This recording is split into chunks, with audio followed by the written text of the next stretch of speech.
금요일에 제가 이야기를 했지만 못 들으신 분이 계셔가지고 다시 말씀드리면, 제가 아팠죠? 아픕니다. 성경에도 아픈 건 자랑하라고 하잖아요. 제 그 장점이 있습니다. 장점은 뭐냐면, 어떤 일을 할 때 꽤나 몰입감 있게 일을 한다는 거예요. 근데 제가 올해 개척하고 이후로 한 번도 몰입을 된 적이 없습니다. 왜냐하면 여러 가지 상황들, 제 마음의 이슈, 삶의 이슈들 때문이죠. 그래서 몰입이 되면 어떻게든지 해내는데 밤을 새서라도 하는 거죠. 근데 몰입이 되지 않으면 잘 뭘 하기가 힘들죠. 그래서 이 몰입을 다른 말로 하면 마음이 있다, 마음이 없다, 이렇게 쉽게 표현할 수도 있겠죠. 우리가 흔히 어떤 해야 할 일을 앞두고 누군가에게 한탄하면서 시험 공부를 하든지 해야 되는데 마음이 안 생겨라고 흔히 이야기를 하잖아요. 그래서 어떤 해야 할 일, 어떤 당위 앞에 마음이 있고 없으면 그 일을 행하고 이루는데 굉장히 중요한 요소가 바로 마음입니다. 제가 이제 딱 다시 일주일 됐는데요. 지난 주일에 열이 안 떨어져서, 또 들어보세요. 알겠죠? 내과 가서 수액 맞고 항생제 맞고 나니까 좀 살겠더라고요. 이게 자본의 힘이죠.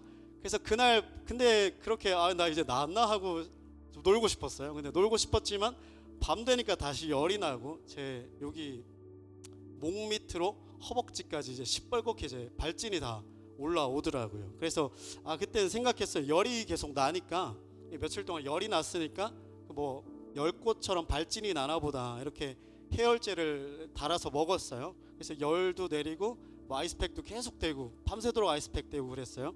근데 이 발진이 사라지지 않고 번지더라고요. 코가 아프고 그런 걸 다 떠나서. 그래서 월요일부터는 이 발진이 이렇게 있는데 거기 위에 농 아세요? 여드름, 그 청춘의 상징이죠. 제 몸이 이제 청춘인 거예요. 농이 막 생기기 시작하더라고요. 그래서 몇 개 안 생길 때는 처음에는 이제 뻘걸 때는 그냥 애들 보여주면서 아빠 홍익 인간이야 이렇게 하고, 얘들은 그때 심각한 줄 모르잖아요. 그러니까 아빠 징그러워 하다가 병원놀이 하자 이러고 저를 데려가는데 농이 올라오니까 이제 혐오스럽더라고요. 그러니까 제 몸을 원래도 보면 그렇게 마음에 들지는 않았지만 보는데 자꾸 치카치카하고 보는데 이게 노란 농이 이렇게 점점점점이 이렇게 쫙 생기니까 진짜 더럽다고요. 그래서 이렇게 보니까 내 자신이 혐오스러워지는 거죠. 그러니까 이제 좀 마음이 탁 꺾이는 걸 딱 느꼈어요. 열나고 아프고 이럴 땐 그냥 이겨내면 돼. 근데 내 자신이 혐오스럽게 느껴지니까 이게 마음이 탁 꺾이는 거예요. 그래서 나 어떻게 해야 되지? 밤에 물어볼 사람 없잖아요. 재미나이는 늘 제 곁에 있어요. 재미나이야, 나 지금 내가 수술한 경위부터 지금 내가 스테로이드를 한 3주 먹었고 항생제를 지금 내가 4월 달부터 몇 달간 달아먹고 있는데, 근데 내 지금 염증 수치가 너무 높다 검사하니까 나 지금 어떻게 해야 되냐, 몸에 이렇게 하니까 한번 사진을 찍어 보래.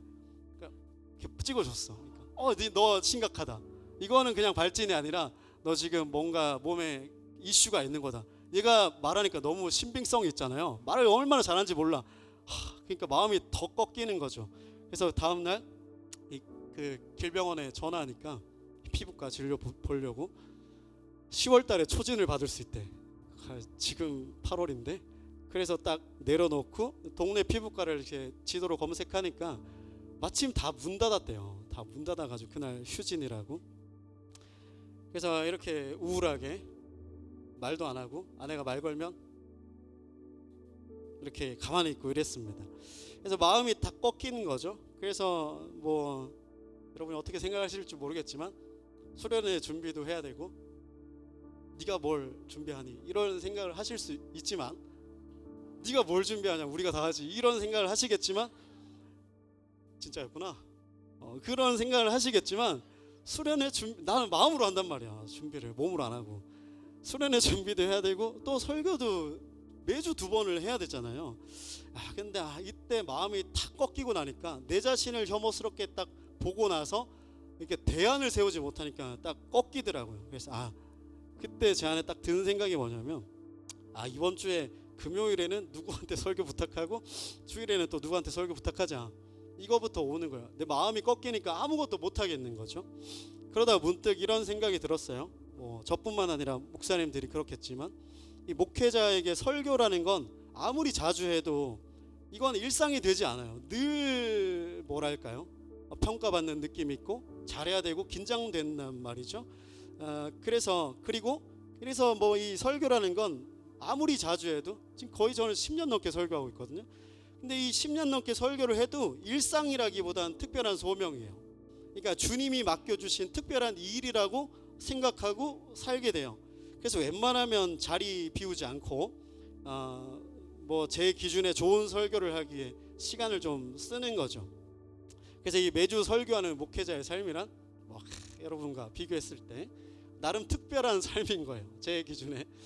근데 이게 마음이 탁 꺾이고 나서 내가 설교를 다 내려놔 하지 않아, 내가 설교를 안 한다고 생각했을 때 그러면 나는 한 주간에 하나님이 맡겨주신 일, 내 안에 특별한 소명은 뭘까? 이 특별한 소명이 없다면 그냥 평범하고 사소한 일상, 그냥 반백수처럼 집에서 일어나서 밥 먹고 애들 뭐 보내고 씻기고 뭐 청소하고 빨래하고 이런 일상을 살아가는, 사소한 일상을 살아가는 내가 주님 앞에서 신실하게 말씀 앞에 살아간다, 순종하며 산다는 건 뭘까? 이런 생각이 들더라고요, 이 설교가 없다면. 근데 생각해보면 그렇죠. 우리 삶의 대부분은 대단하고 큰 것들이 아니라 작고 사소한 것들로 대부분이 채워져 있어요. 밥 먹는 거, 여러분 나중에 밥 해드시면 아시겠지만 밥 하는 데는 1시간 반 걸리거든요. 먹는 데는 5분이지만. 그러니까 이 밥 해서 밥 먹는 것, 아니면 설거지하고 치우는 것, 아니 가족이랑 이야기하는 것, 아니면 일하면서 직장 동료들과 관계 맺는 것, 커피 한잔 하는 것, 청소하고 밥하고 설거지하는 그 우리 삶의 대부분이 작고 소소한 것들로 채워져 있고 구성되어 있어요. 이런 것들은 특별한 일이 아니기 때문에 하기도 싫고, 뭔가 하고 싶은 마음, 의지를 가지고 내가 해보자라는 마음도 잘 들지 않죠. 그러나 이 사소한 일상 중에 주님 앞에 우리가 산다는 건 마음이 없어도 그 영혼을 하나님께 접속해서 내게 맡겨진 삶을 신실하게 성경이 기록된 하나님의 말씀을 따라 순종하며 사는 거, 이게 바로 일상을 살아가는 신자의 태도라고 볼 수 있습니다. 오늘 본문의 사무엘상 22장에는 사실 주제와 크게 관련은 없는데 사울 왕이 다윗을 죽이려고 최선을 다하고 있는 모습을 광기처럼 보여주고 있어요. 정말 극악한 모습을 보여줘요. 이 다윗이 사울의 창을 피하기 위해서 동료들과 함께 광야를 떠돌던 중에 놉당 제사장 마을에 이르러 제사장 아히멜렉에 이 다윗이 거짓말을 합니다. 우리가 사울의 비밀 특사인데 작전을 수행하는 중인데 우리가 무기도 지금 잃고 식량도 없다, 음식과 무기 좀 내달라 요청을 합니다. 거짓말을 한 거죠. 근데 이 아히멜렉은 거짓말인 걸 알았을 것 같아요. 왜냐, 정세가 있으니까. 근데 이 아히멜렉은 제사 지냈던 음식이에요. 원래는 먹을 수 없는 음식. 옛날에 우리 어르신들 그 성찬하고 남은 거 절대 안 주잖아요. 일반 저기한테 그냥 그걸 폐기하든지, 목회자가 제사장이라고 목회자들에게만 준단 말이죠. 떡과 포도주를. 그런 것처럼 이 아히멜렉이 제사 지냈던 음식은 함부로 먹을 수가 없는 음식이에요. 구별된 음식. 근데 그걸 내어준 거예요. 이 아히멜렉이 제사장이지만 이 제사법의 틀이 아니라 그 법을 주신 하나님의 마음에 접속하고 있었던 사람, 즉 하나님을 경외하고 하나님의 마음을 아는 선한 사람이었다는 뜻입니다. 근데 이 제사장 다윗과 동료들이 그 떡을 먹고 기력을 회복하고 무기를 얻었다, 즉 소명을 회복하고 다시 길을 떠납니다. 그런데 이 중에 세작이 있었던 거예요. 이 일을 사울에게 다 보고합니다.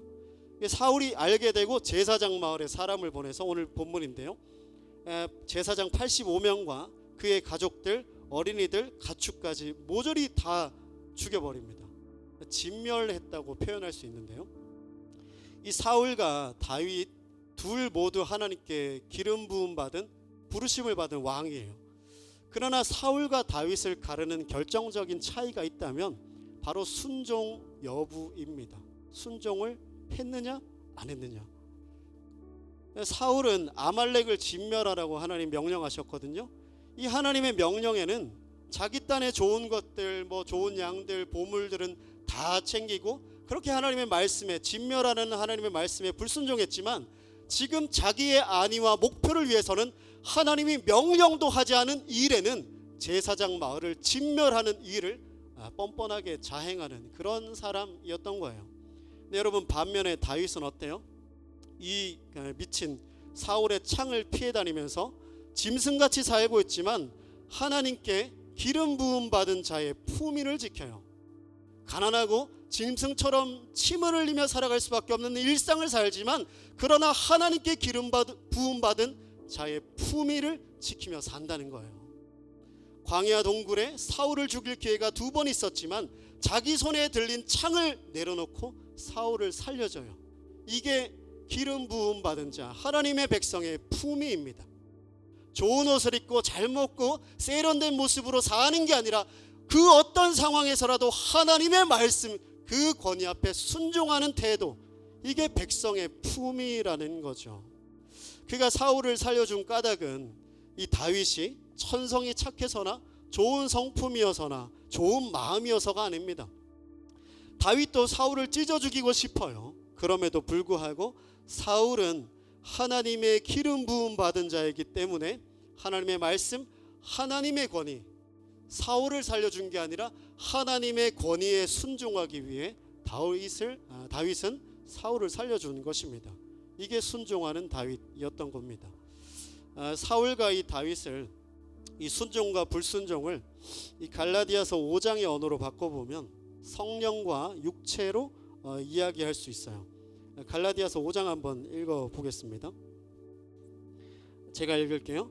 육체의 일은 분명하니 곧 음행과 더러운 것과 호색과 우상 숭배와 주술과 원수 맺는 것과 분쟁과 시기와 분냄과 당짓는 것과 분열함과 이단과 투기와 술취함과 방탕함과 또 그와 같은 것들이라. 전에 너희에게 경계한 것 같이 경계하노니 이런 일을 하는 자들은 하나님의 나라를 유업으로 받지 못할 것이요.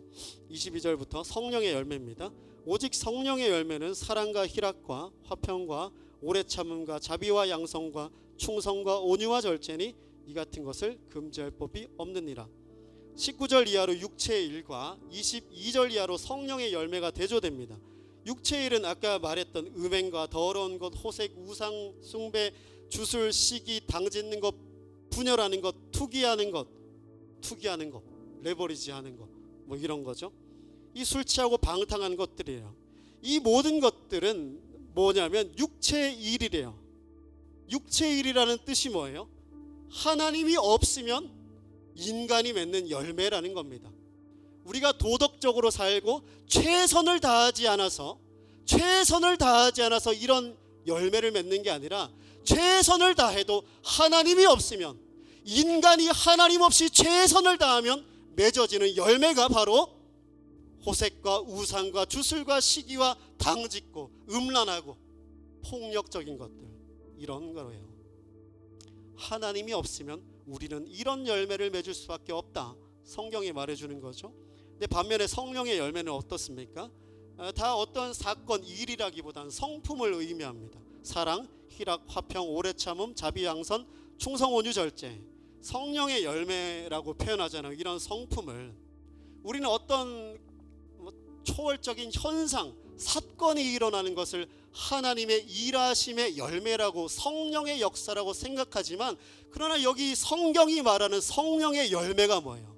눈에 보이지 않는 성품이 한 사람 속에 맺어지는 거, 이게 성령께서 놀랍게 역사하신 증거라는 거죠.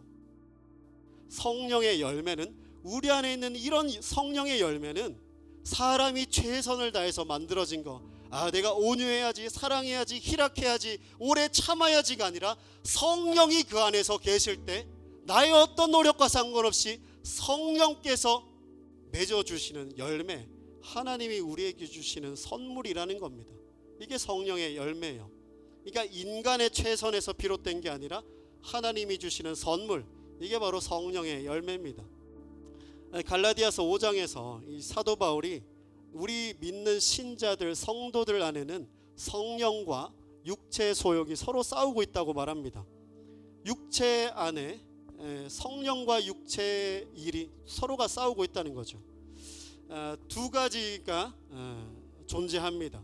우리 안에 성령이 있고 육체가 있습니다. 그러니까 열매를 맺는다는 건, 육체의 열매를 맺고 성령의 열매를 맺는다는 건 내가 성령과 육체 중에 나를 무엇에 접속시키고 있느냐의 문제인 거죠. 내가 어떤 최선을 다하고 있느냐가 아니라 내가 나를, 내 영혼의 중심을 성령에게 접속하고 있느냐, 아니면 나의 육체 소욕, 나의 욕망 가운데 접속하고 있느냐, 여기서 어떤 열매를 맺느냐가 달라진다는 거죠. 그러니까 우리가 늘 성경을 볼 때 아는 도식처럼 사울은 불순종했지, 나쁜 놈이야. 다윗은 착해, 좋아, 순종했어. 그런 게 아니라요, 내가 내 욕심을 가지고 내 육체에 접속하여 나 스스로가 하나님이 되어서 내가 원하는 것을 이루기 위해 자기 육체에 접속하며 살았던 사람이 사울이고, 그래서 사울은 하나님께 불순종하는 겁니다. 육체는 성령을 회방하니까요. 그리고 반면에 다윗, 자기 육체가 아니라, 자기가 원하는 대로가 아니라 자기 안에 있는 하나님의 영, 성령의 자기를 접속하여 살았기 때문에 다윗은 하나님의 말씀에 순종했던 거예요. 그냥 우리가 아는 것처럼 다윗이니까 순종한 게 아니라, 다윗도 사울과 똑같은 성정진인 사람이지만 그러나 그 다윗은 하나님의 영에 자기를 접속하며 살았기에 순종할 수 있었던 거죠. 그리고 그 열매는 분명하게 나타납니다. 사울은 이 놉당의 제사장들과 일가와 친척들, 가축들을 모조리 다 죽여버립니다. 사울은 자기 자신을 위해, 자기의 왕위를 지키기 위해 무고한 자들을 죽였을 뿐만 아니라 그 죽이고 세상이 기억하지 못하도록 만듭니다. 그게 육체에 접촉한 자, 육체의 접속을 이루어 살아가는 자, 그리고 힘을 가진 자의 열매라는 겁니다. 반면에 다윗의 열매는 어떤가요? 사울은 오늘 본문에 자기 안위를 이루기 위해 무고한 자를 죽였지만, 다윗은 도망자 신세였지만 그럼에도 불구하고, 여러분 아시는지는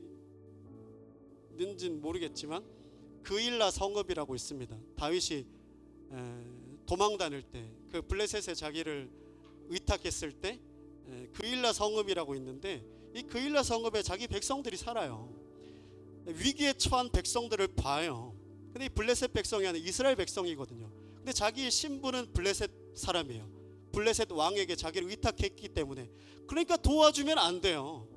내 신분을 확고하게 해야 되잖아요. 난 블레셋 사람이야, 그러니까 이스라엘 백성들 지금 죽어도 돼 라고 자기는 말했고 행동했었어야 됐어요. 그러나 그일라 성읍, 자기의 백성들, 하나님의 백성들이 침략당하고 노략당하는 것을 보며 그는 참지 않습니다. 자기의 안위를 포기해요. 안 도와줘도 되는데 굳이. 그러니까 주제넘게 그일라 성읍을 도와주다가 어떻게 되냐면, 좋은 일 나타났을 것 같아요? 아닙니다. 다윗과 자기가 살고 있는 집, 자기가 살고 있던 성읍이 적들에 의해 불탑니다. 아내와 가족들을 다 빼앗겨요. 그러니까 옆집 불났다고 옆집 도와주러 갔다 왔더니 내 집이 다 불탄 거예요. 착한 일 했는데 참 재수가 없죠. 이 밑을 노르신 거죠. 이 일 때문에 다윗은 동료들에게 돌 맞아 죽을 뻔합니다. 그러나 성령에 접속했던 다윗은 하나님을 원망하지 않습니다. 그냥 기도하며 하나님 어떻게 해야겠습니까? 뜻을 구해요. 그리고 반복해서 말씀드리지만 다윗에게 사울을 죽일 기회가 2번 있었습니다. 이 정도면 여러분 하나님 뜻 아닙니까? 하나님, 저 사람이 제 사람 맞습니까? 이거 말씀해 주시면 한 번 나타났는데 하나님 맞군요. 우리는 이렇게 착각하기도 하는데 2번이나 사울을 죽일 기회가 있었어요. 이 정도면 거의 하나님 뜻 아닙니까? 하나님도 사울을 죽였어도 다윗을 인정해 줬을 거예요. 그러나 다윗은 그 인생의 지독함을 핑계 삼아서 사울을 창으로 찔러 죽이지 않았어요. 이게 다윗의 열매라고요. 심지어 사울이 죽었을 때도 여러분 어떨까요? 너무 기쁘지 않을까요? 평생 나를 위협했던 대적이 죽었어요. 드디어 대적이 죽었다. 원수가 죽었다. 나는 자유하다. 기뻐하지 않았어요. 내가 왕이 되겠구나. 도리어 하나님이 기름 부음 받은 자 사울이 죽었음에 애가 슬픔의 노래를 부릅니다. 다윗에게는 어때요? 희생과 헌신이 있고 정직함이 있고 의리가 있습니다. 그리고 사랑이 있습니다. 이게 이 사람의 열매였던 거예요. 이게 육체가 아니라 하나님께 접속하여 사는 사람, 성령의 열매라는 거죠.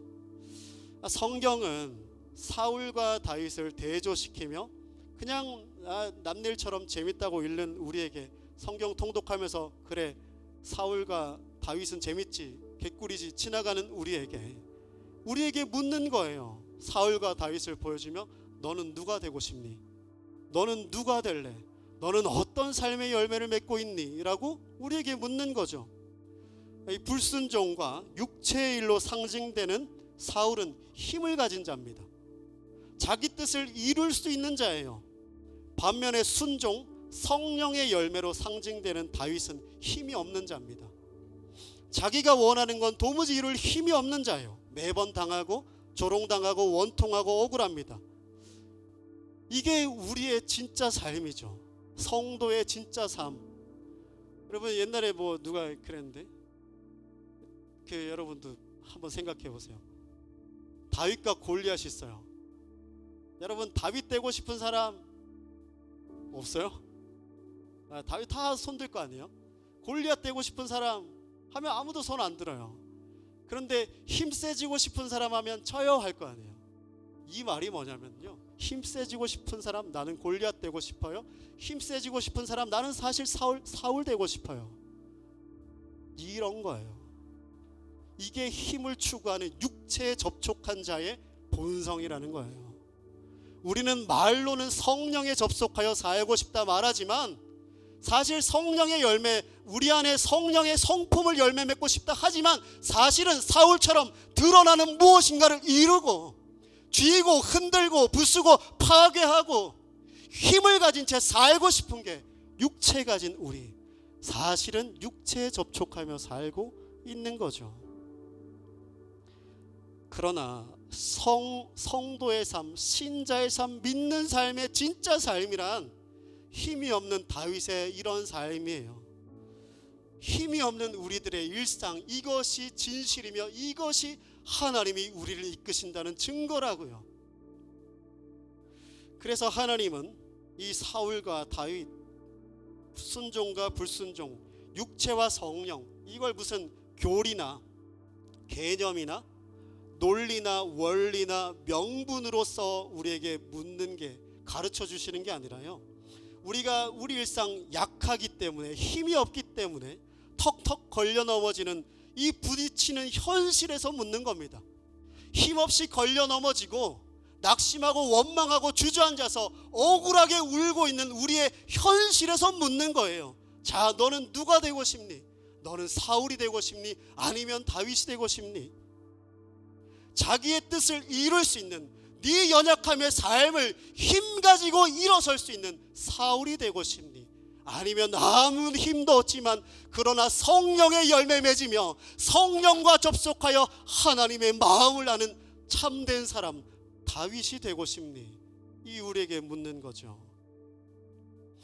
근데 이게 사울 될래 다윗 될래 진짜 묻는 거겠어요? 사실은 묻는 게 아니에요. 그 여자친구가 남자친구랑 카페 가서 커피 마실 때 여자친구가 그러잖아요. 우리 케이크 하나 먹을까? 이거 묻는 거 아니잖아요. 사오라는 거잖아요. 그럼 하나님의 이 음성은 뭐겠어요? 너는 사울이냐 다윗이냐, 무엇이 되고 싶냐? 묻는 게 아니라요, 너는 네 인생에서 나 예수와 함께 한다면, 네가 정말로 하나님의 백성 되었다면 너는 사울이 아니라 다윗이 되어야만 한다. 이걸 우리에게 말해주는 거예요. 너는 이 세상에 구별되고 부름받은 성도로서 세상이 추구하는 사울이 아니라 너는 그럼에도 불구하고 다윗이 되어야만 한다. 네가 낙심하고 힘이 없어서 억울하고 원통하고 분하겠지만, 그러나 네가 되어야 할 것은 사울이 아니라 다윗이 되어야만 한다. 그것이 나의 부르심이야. 이게 우리 청년회 때 힘없는 우리에게 주시는 하나님의 명령인 거죠. 그러니까 여러분, 은혜가 뭐겠어요? 은혜. 성도가 그의 삶에서 성도로서 책임을 다하도록 돕는 힘입니다. 성도가 그의 삶에서 성도로서 책임을 다하도록 도와주는 힘. 은혜가 우리로 눈물도 흘리게 하고 우리의 마음도 시원케 하고 때론 우리의 실제 삶의 영역들을 채워주고 돌이켜주고 이루어주기도 하겠지만, 하지만 성도로서 책임을 다하도록 도와주는 힘이 바로 은혜라는 거죠.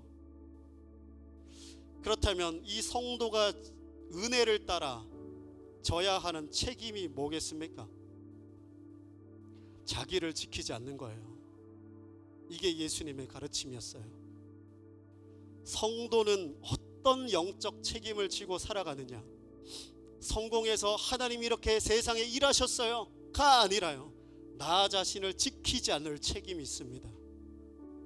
우리는 그러잖아요. 너 자신을 지켜야 돼. 널 보호해야 돼. 스스로를 변호해야 돼. 맞겠죠, 일정 부분에서 우리 실제 삶을 살아가다 보면.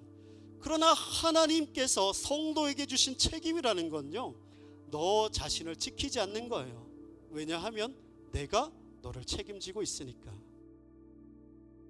오늘 사울과 다윗의 순종과 불순종의 이면에는요, 순종과 불순종을 만들어낸 이면에는 그들이 무엇을 지키고자 했는가가 이 메인 이슈라고 할 수 있어요. 사울은 지키고자 했던 건 무엇입니까? 왕위와 권력, 즉 자기 자신을 지키려고 했어요. 자기 자신을 지키려는 사람은 하나님 말씀에 불순종할 수밖에 없습니다. 왜냐하면 주님께서 진실로 우리에게 주시는 말씀은 우리를 파괴하기 때문이에요. 그게 사울이었습니다. 그러나 다윗은 어떤가요? 내 자기 목숨이 위태로운 상황에서 나 자신을 지키려 하지 않고 이스라엘 백성들을 도와줍니다. 나를 지키지 않아요. 그 일라 백성을 도와요. 그리고 또 말씀드리지만, 광야 동굴에서 사울을 죽일 기회가 2번이나 있었음에도 그를 살려주죠. 그가 지키려 했다면, 만약 자기를 지키려 했다면 사울을 반드시 죽였어야만 합니다. 그러나 자기 자신을 지키지 않고 그가 지키려 했던 것은 자기가 아니라 그를 기름 부어주신 하나님, 그분의 말씀하신 하나님의 권위, 하나님의 권위를 지켰던 거예요. 나 자신이 아니라. 이게 다윗이에요. 그러니까 하나님의 말씀에 순종합니다. 하나님의 백성, 하나님의 기름 부음 받은 자로서 다윗은 책임을 다한 거예요. 책임을. 그렇다면 우리 성도 동일하게 기름 부음 받아 하나님께 부름 받은 우리 성도 신자의 책임이 뭐냐? 자기를 지키지 않고 하나님과 그의 말씀, 곧 그분의 권위를 지키며 사는 것, 즉 품위를 지키며 사는 거예요. 내 재산과 내 어떤 모습, 나의 문화적 품위, 수준을 지키는 게 아니라 그분의 말씀을 지키는 것, 이게 성도가 져야 할 책임, 품위를 지키는 거라고요. 하나님이 우리에게 성경을 통해 말씀해 주신 희생과 헌신, 온유와 절제, 미소와 친절, 밝음과 배려, 의리와 사랑에 관하여 그 삶에서 책임을 다하는 겁니다. 여러분 삶의 자리, 가정과 직장, 학교, 어디에서든 여러분 하나님의 자녀요, 성도요, 신자요, 그리스도인인 거 대충 다 아시잖아요. 주변인들이. 모른다 하면 사실 그건 또 더 큰 문제긴 해요. 여러분이 그리스도인인 걸 아무도 모른다면, 아무도 모르게 만드신 여러분, 저희가 뭡니까? 쪽팔려서? 그리스도인인 거 좀 쪽팔리긴 하잖아요, 그죠? 사고 치신 분들이 많아가지고 쪽팔려. 이게 표면적인 거고, 진짜 저희는 내가 여기서 그리스도인으로 명명되어 버리는 순간 그리스도인으로서 져야 하는 책임을 지기 싫다는 거잖아요. 그러니까 숨기잖아요.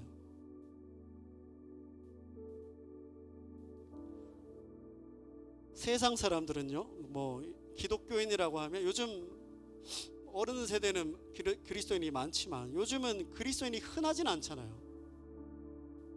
그래서 그리스도인으로 이 뭐랄까요, 라벨링이 되는 순간 여러분은 그냥 그리스도인이 됩니다.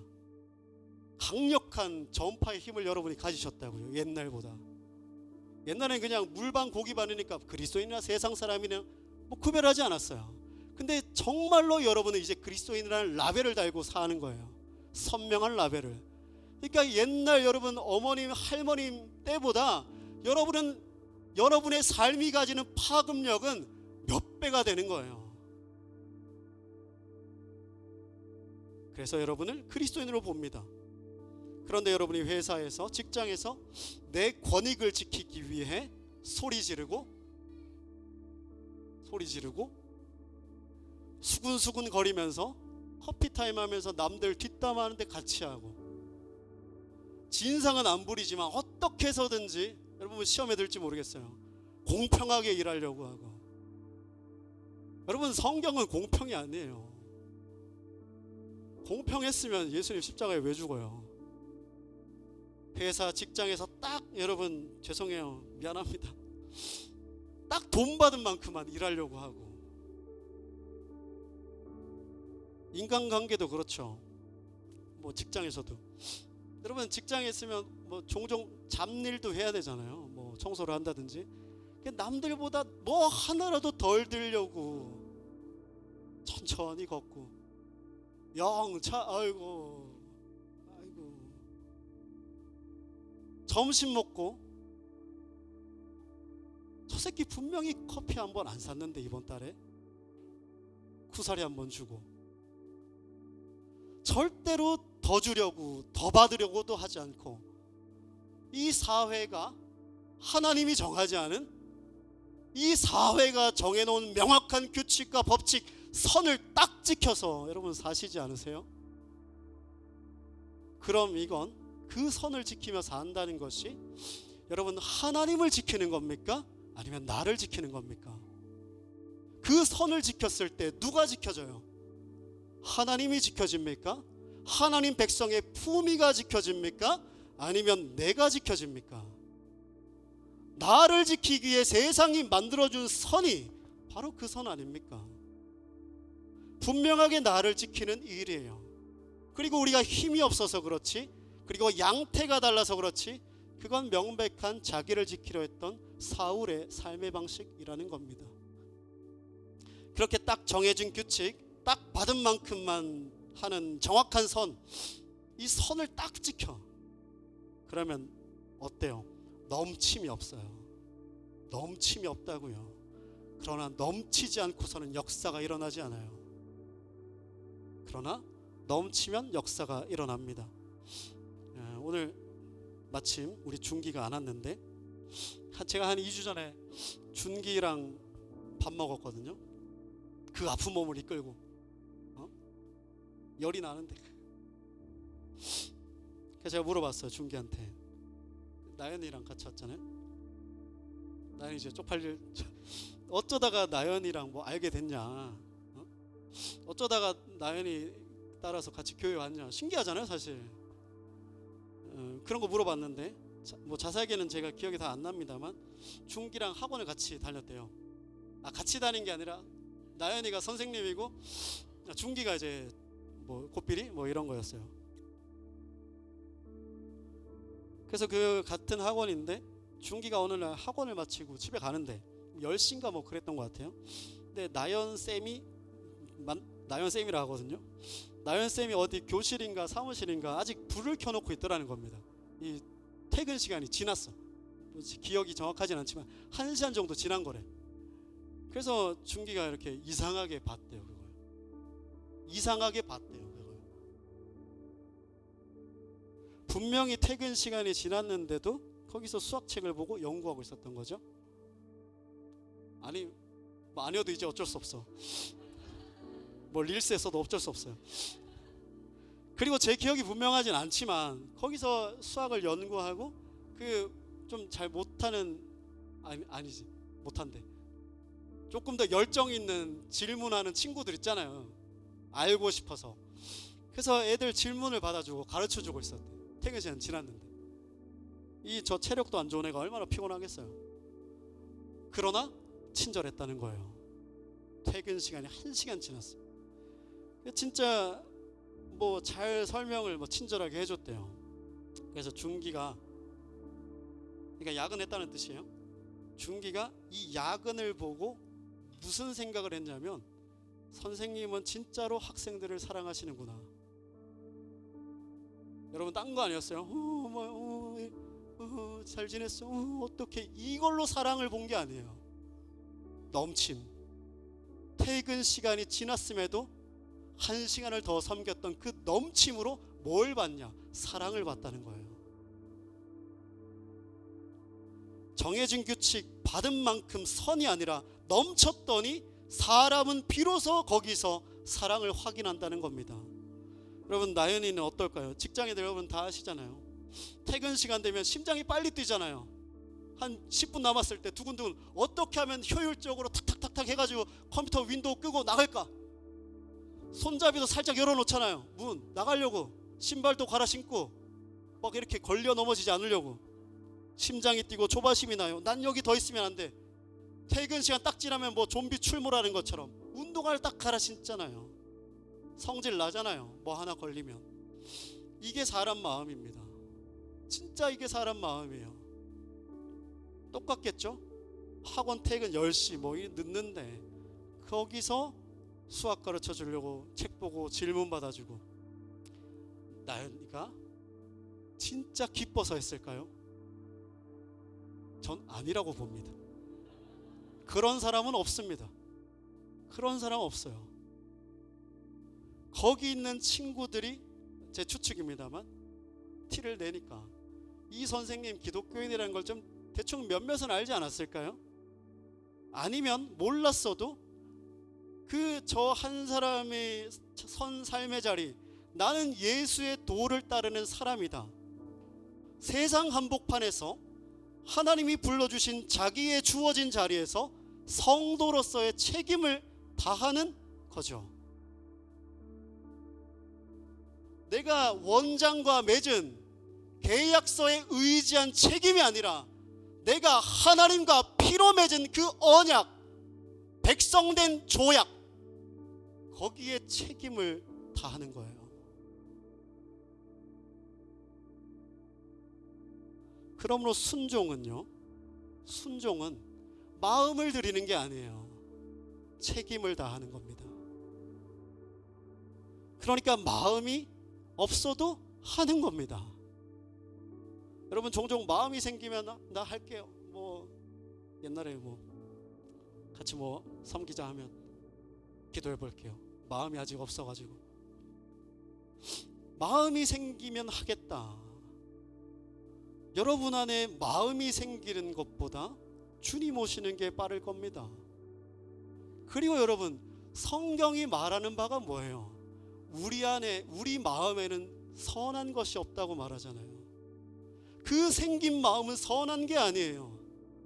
우리 안엔 선한 게 없으니까. 근데 뭐 반론, 마음이 없는 건 위선 아닙니까? 하나님은, 예수님은 바리새인들 외식 싫어했는데요, 위선인데요? 아니죠. 마음이 여러분 있으면 누구라도 합니다.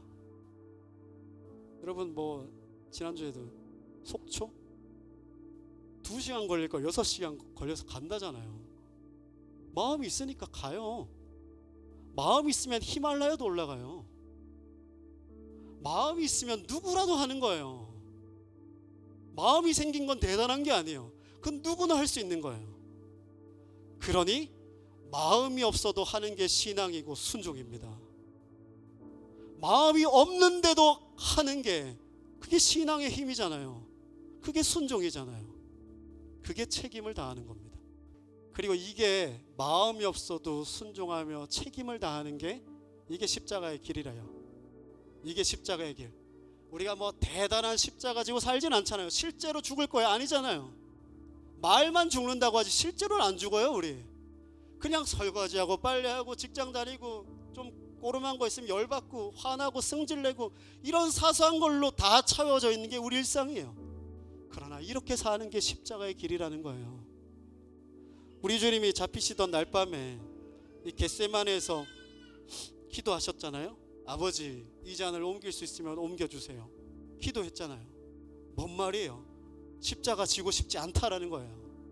나는 그거 싫다는 거예요. 그러나 또 기도했어요.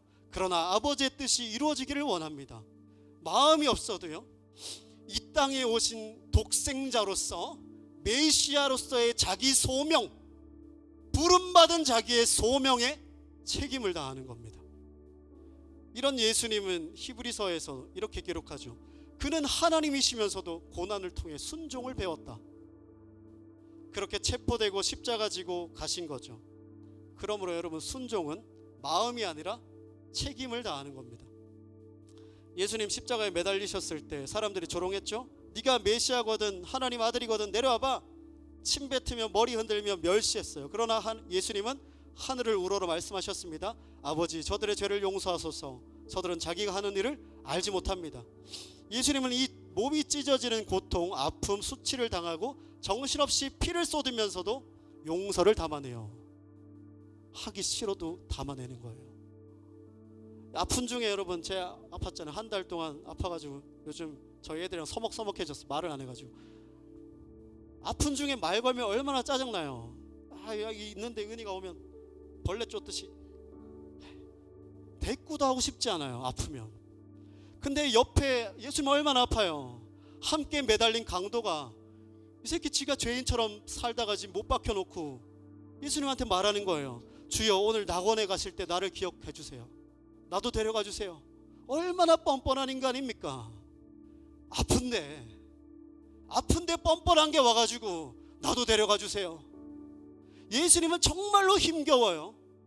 마음에 들지 않아요. 대답하고 싶지도 않아요. 그러나 친절하게 대답해 주십니다. 네가 오늘 나와 함께 낙원에 있으리라. 마음이 어려울 때 누군가에게 친절히 대답하기란, 상냥하게 살기란 쉽지 않습니다. 특별히 몸이 아프면서 내 인생의 과업을 짊어지고 힘겹게 살아가는 와중에 누군가를 먼저 배려하고 좋은 말 해주고 축복해 주기란 결코 쉬운 일이 아닙니다. 결코 쉬운 일이 아니에요. 그러나 우리가 사모하는 예수님의 십자가는, 그 십자가에서 보여주신 예수님은 그 십자가의 수치와 아픔, 힘겨움 속에서도 그분은 용서와 친절과 상냥함과 축복하는 것을 선택하셨어요. 그래서 사랑은요, 인상을 쓰지 않는 것이고, 좋은 표정, 인상을 쓰지 않는 것이고, 화를 내지 않는 것이고, 보복하지 않는 것이고, 하고 싶은 말을, 이 중요합니다. 저한테도 굉장히 중요한데, 하고 싶은 말을 하지 않는 겁니다. 하고 싶은 말을 하지 않는 거예요. 그리고 친절하게 말해주는 거고, 다시 한번 말해주는 겁니다. 주님은 일상에 우리를 이런 길로 부르신 거예요. 대단한 거 뭐 하라고 한 게 아니라 우리의 사소한 일상의 자리, 때로는 우리의 아프고 억울한 상황, 그러나 거기서 하나님 백성의 품위, 친절함과 다정함을 잃지 않고, 인상을 쓰지 않고, 저 보세요. 인상 써가지고 여기 파였잖아요. 얼마나 인상 쓰고 살았습니다. 인상을 쓰지 않으며 보복하지 않고 자기의 유익을 구하지 않는 겁니다. 이게 십자가의 길이에요. 그럴 때 우리는 대단한 역사는 보지 못해도 성령의 열매 맺으며 하나님 앞에 신실하고 복되고 아름답게 십자가를 지고 살아가는 칭찬받는 인생, 순종하는 인생 되어질 것입니다. 그 인생 사시며 성령의 열매 맺으시길 주님의 이름으로 축복합니다.